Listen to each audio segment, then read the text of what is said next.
একজন হাফেজা মেয়ের বাসর ঘরের ঘটনা শুনলে আপনি আশ্চর্য হয়ে যাবেন, আপনার অন্তরে কম্পন সৃষ্টি হয়ে যাবে। এক আল্লাহর বান্দা ছিল, অনেক বড় বিজ্ঞানী, দুনিয়াবি শিক্ষায় শিক্ষিত, দুনিয়াবি শিক্ষা তার কোনো কমতি ছিল না।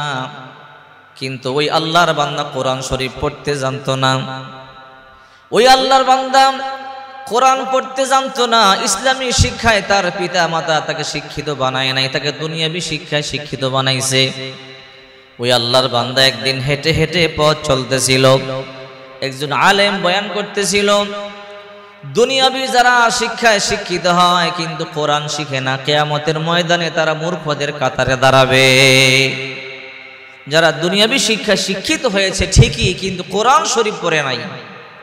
তুমি ডাক্তার হয়েছ, তুমি মাস্টার হয়েছ, তুমি ইঞ্জিনিয়ার হয়েছ, তুমি সাংবাদিক হয়েছ, তুমি সাহিত্যিক হয়েছ, তুমি কবি হয়েছ, ভালো করেছ, কিন্তু তুমি কোরআন শিখো না, তোমার শিক্ষার কোনো দাম নাই।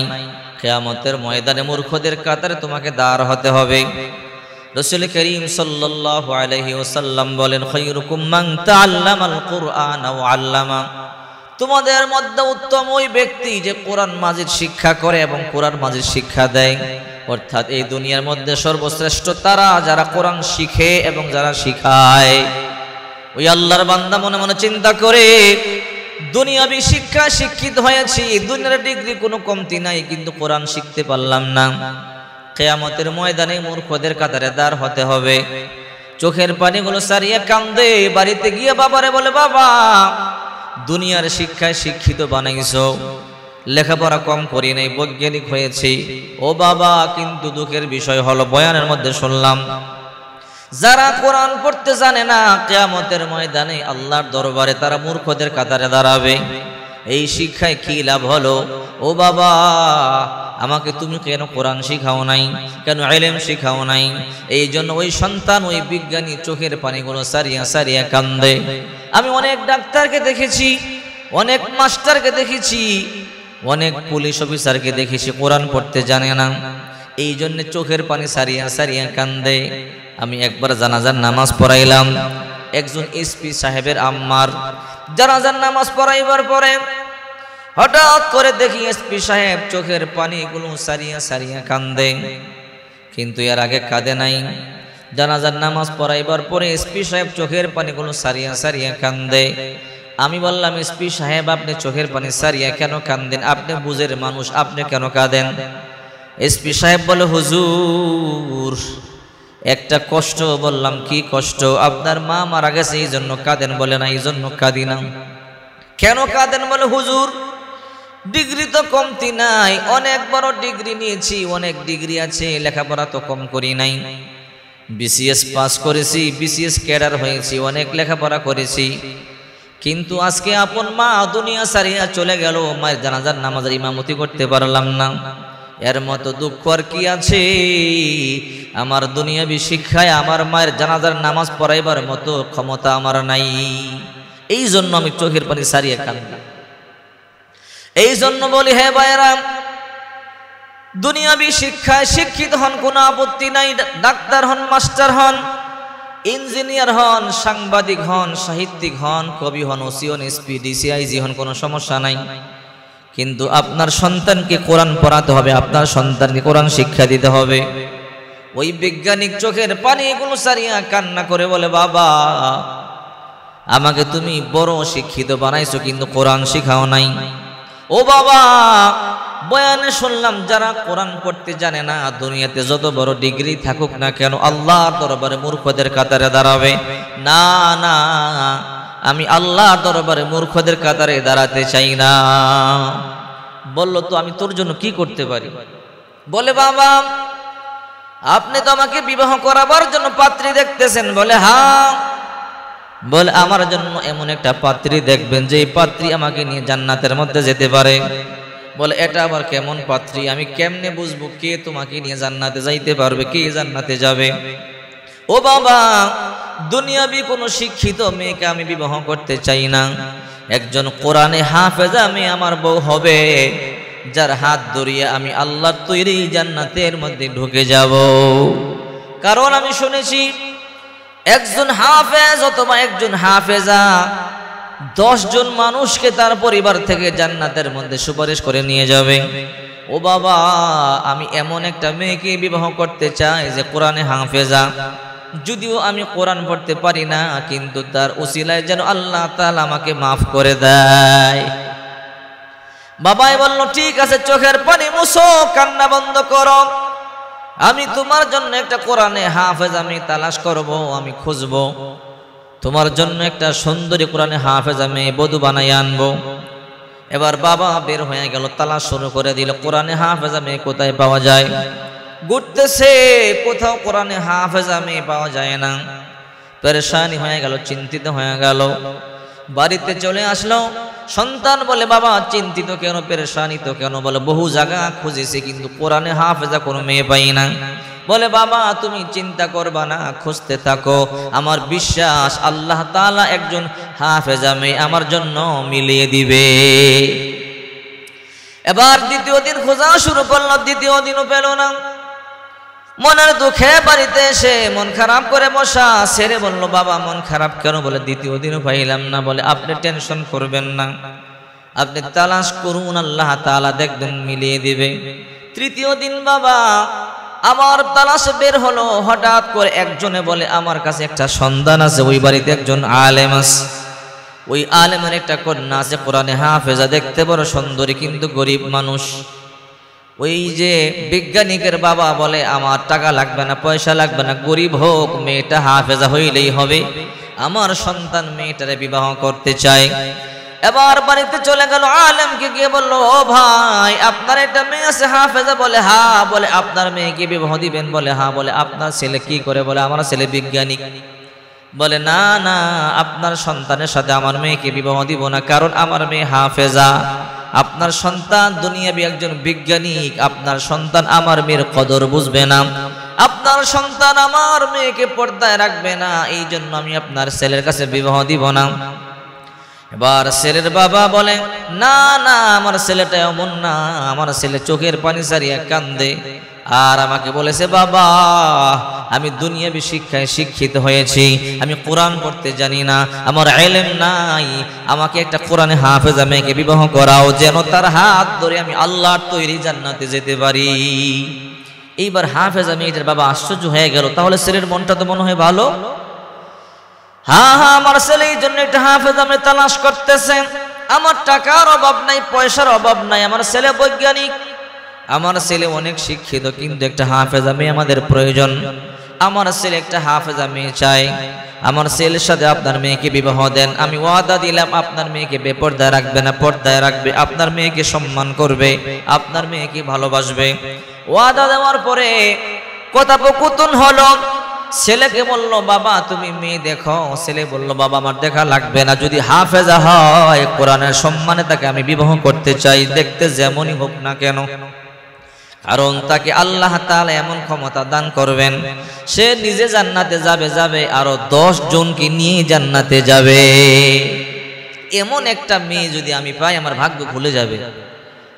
এরপর ওই আল্লাহর বান্দা দেখলো, দেখার পরে পছন্দ হলো, বিবাহ হয়ে গেল। বিয়ে হয়ে যাওয়ার পরে মেয়েটা সর্বপ্রথম যখন বাসর ঘরে ঢুকলো, সালাম দিল, আসসালামু আলাইকুম ওয়া রাহমাতুল্লাহ। ছেলে আশ্চর্য হয়ে গেল, কিরে এত মিষ্টি স্বরে আমার বিবি আমার সালাম দিল, সর্বপ্রথম আমার ঘরে সালাম দিয়ে ঢুকলো, এতবার ঘরে ঢুকি কিন্তু কোনোদিন তো সালাম দিলাম না, আমি এমন একটা বিবি পাইছি, জান্নাতি বিবি, যে আমার ঘরকে আলোকিত করে দিল। সালাম শুনে কলিজা ঠান্ডা হয়ে গেল। কলিজা ঠান্ডা হয়ে যাওয়ার পরে ভিতরে ঢুকিয়া এইবার বিবি বলল, স্বামী আমার, বাসর করে স্বামী আর স্ত্রী মিলিয়ে 2 রাকাত শুকরানা নামাজ আদায় করা সুন্নত। বলে, তাই নাকি? বলে, হ্যাঁ, আমি তো জানি না, আমি তো আলেম না, চলেন 2 জনে মিলিয়ে শুকরানা নামাজ আদায় করে নাই। 2 জনে মিলিয়া শুকরানা নামাজ আদায় করলো। আদায় করবার পরে মেয়েটা কোনো কথা বলে না। এইবার ছেলেটা বলে, রে বিবি, তোমাকে 3টা প্রশ্ন করতে পারি? বলে, হ্যাঁ পারেন, যে কোনো প্রশ্ন আপনি করতে পারেন, কিন্তু তবে আমি আপনাকে একটা কথা জিজ্ঞাসা করতে চাই। বলে, কি কথা? দুনিয়াবি কোনো প্রশ্ন আমাকে করবেন না, আমি দুনিয়ার লেখাপড়া করি নাই, আপনার মতো আমি এত বড় বৈজ্ঞানিক না, দুনিয়াবি লেখাপড়া দুনিয়াবি ইলম আমার নাই। কোরআন থেকে আপনি প্রশ্ন করতে পারেন। কোরআনের মধ্যে 14টা সূরা আছে, 6666টা আয়াত আছে। যদি কোরআন থেকে আপনি প্রশ্ন করেন আমি বলতে পারি, আমি জবাবগুলো দিতে পারবো, নতুবা দুনিয়াবি কোনো প্রশ্ন করলে আমি জবাব দিতে পারবো না। স্বামী বলল, না রে বিবি না, অত কঠিন কোনো প্রশ্ন না। বলে কি প্রশ্ন? বলে 1 নাম্বার প্রশ্ন, তোমার কাছে জানতে চাই তুমি আমাকে পছন্দ করেছো কিনা। মেয়েটা বলে, স্বামী আমার, আমি যখন আপনার কথা শুনেছি আপনার বাবা বলেছে, আপনি নাকি বলেছেন বাবা দুনিয়াবি শিক্ষায় শিক্ষিত হয়েছি, কোনো লাভ নাই, আল্লাহর দরবারে দাঁড়াইতে পারবো না। ও বাবা, একটা হাফেজা মেয়ে চাই, যার হাত ধরে আল্লাহর তৈরি জান্নাতের মধ্যে যাইতে পারবো। আপনার এই কথা শুনবার পরে আমার অন্তর গলে গেছে। আমার বিশ্বাস আপনার মতো ভালো মানুষ দুনিয়াতে খুব কমই আছে। আপনার অন্তর ভালো, তখন থেকেই আমি আপনার প্রতি আকৃষ্ট হয়ে গেছি যে আপনার মনটা ভালো। ঠিক আছে, বুঝলাম তুমি আমাকে ভালোবাসো। 2 নাম্বার, আমার মা বাবাকে তোমার কাছে কেমন মনে হয় বলো? আপনার পিতামাতা আমার পিতামাতার মতো, আপনার পিতামাতাকেও আমার বড় ভালো লেগেছে। আমার বাড়ি তোমার কেমন লেগেছে? 3 নাম্বার প্রশ্ন, আপনার বাড়ি ধনী মানুষ, আপনার টাকার অভাব নাই, পয়সার অভাব নাই, আপনার বাড়িও আমার পছন্দ হয়েছে। এই 3টা প্রশ্ন তোমাকে করার ছিল। এইবার মেয়েটা বলে, স্বামী আমি কি আপনাকে কয়েকটা প্রশ্ন করতে পারি? বলে, হ্যাঁ তুমিও প্রশ্ন করতে পারো। স্বামী গো, আপনি আমাকে মোহাব্বত করিয়া বিবাহ করেছেন, আপনি আমাকে ভালোবাসিয়া বিবাহ করেছেন। আমি গরিবের মেয়ে, আমি দুনিয়াবি শিক্ষায় শিক্ষিত নই, আমি একজন কোরআনে হাফেজা। আর আপনি অনেক বই পড়েছেন, অনেক কিতাব পড়েছেন, আপনি একজন শিক্ষিত মানুষ, বৈজ্ঞানিক মানুষ। আমি আপনার একটা প্রশ্ন করতে চাই। বলে, কি প্রশ্ন?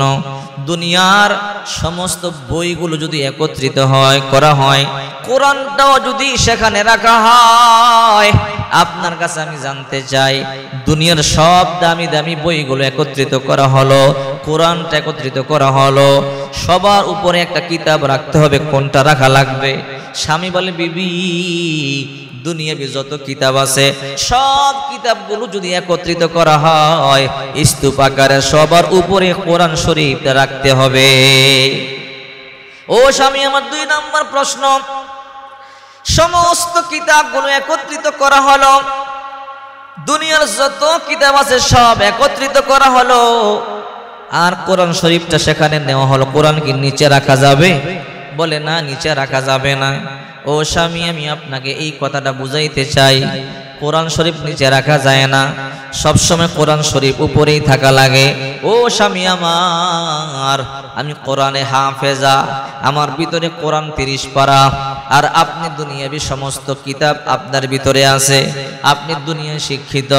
ও স্বামী আমার, আপনি বুঝে নেন, কোরআন কিন্তু সবসময় উপরে রাখতে হবে, কিন্তু নারীরা কিন্তু সবসময় উপরে থাকতে পারবে না।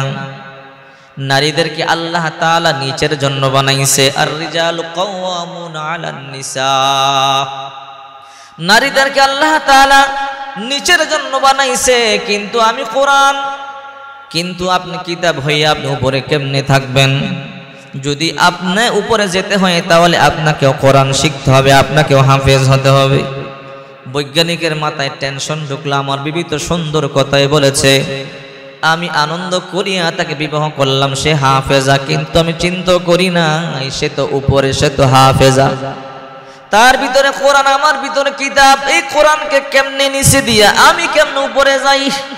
না না, কোরআনকে নিচে কিতাব দিতে পারবে না, কোরআন সবার উপরে থাকবে, বই পুস্তক উপরে যেতে পারবে না। এই জন্য বলে, বিবি তোমার কথা আমি বুঝতে পেরেছি রে বিবি, তুমি টেনশন করবা না, আমি ওয়াদা দিলাম, আমি আজ থেকে বাড়ি থেকে চলে গেলাম, আমি যতদিন পর্যন্ত হাফেজ না হতে পারবো ততদিন পর্যন্ত বাড়িতে ফিরবো না। ওই বৈজ্ঞানিক এবার বিবিকে বলে বাড়ি থেকে চলে যায়, কোরআন শিখবার জন্য মাদ্রাসার মধ্যে গিয়ে ভর্তি হয়ে যায়। মাদ্রাসার মধ্যে ভর্তি হওয়ার পরে বলে, হুজুর আমার কোরআন শিখান, হাফেজ কোরআন বানান। আমি বৈজ্ঞানিক, আমি শিক্ষায় শিক্ষিত হয়েছি, আমার শিক্ষার কোনো কমতি নাই, কিন্তু এই শিক্ষায় আল্লাহর দরবারে কোনো লাভ হবে না। আমাকে আপনি কোরআন শিখান, আমাকে আপনি হাফেজ বানান। ওই বৈজ্ঞানিক মাদ্রাসার মধ্যে ভর্তি হয়ে গেল, পড়তে পড়তে পড়তে পড়তে কোরআন শরীফ শিখে ফেললো। এবার হেফজ শুরু করে দিল, 1 পারা 2 পারা 3 পারা করে করে হাফেজ কোরআন হয়ে গেল। কয়েক বছর পরে হঠাৎ করে বাড়িতে আসলো, বিবি আমি তোমাকে আজকে একটা সারপ্রাইজ দিব। বলে কি সারপ্রাইজ? বিবি রে, বহু বছর পূর্বে তোমার কাছ থেকে বিদায় নিয়ে গেলাম রে বিবি, হাফেজ না হয়ে বাড়িতে ফিরব না, আজকে আমি নিজেও কোরআনে হাফেজ হইয়া তোমার কাছে এসেছি। সুবহানাল্লাহ।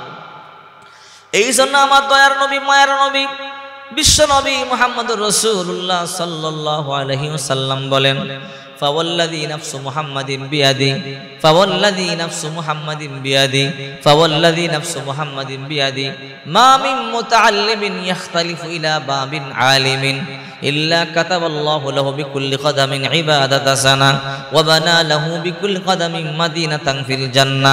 আল্লাহর নবী বলেন, ওই সত্তার কসম যেই সত্তার হাতে আমার প্রাণ, যেই সত্তার হাতে আমার জান, ওই সত্তার কসম যেই সত্তার হাতে আমার প্রাণ, ওই সত্তার কসম 3 বার কসম খাইলেন, যেই সত্তার হাতে আমার প্রাণ, যেই সত্তার হাতে আমার জান। মা মিন মুতাআল্লিমিন ইখতালিফু ইলা বাবিন আলিমিন ইল্লা কাতাবাল্লাহু লাহু বিকুল্লি কদামিন ইবাদাতা সানা।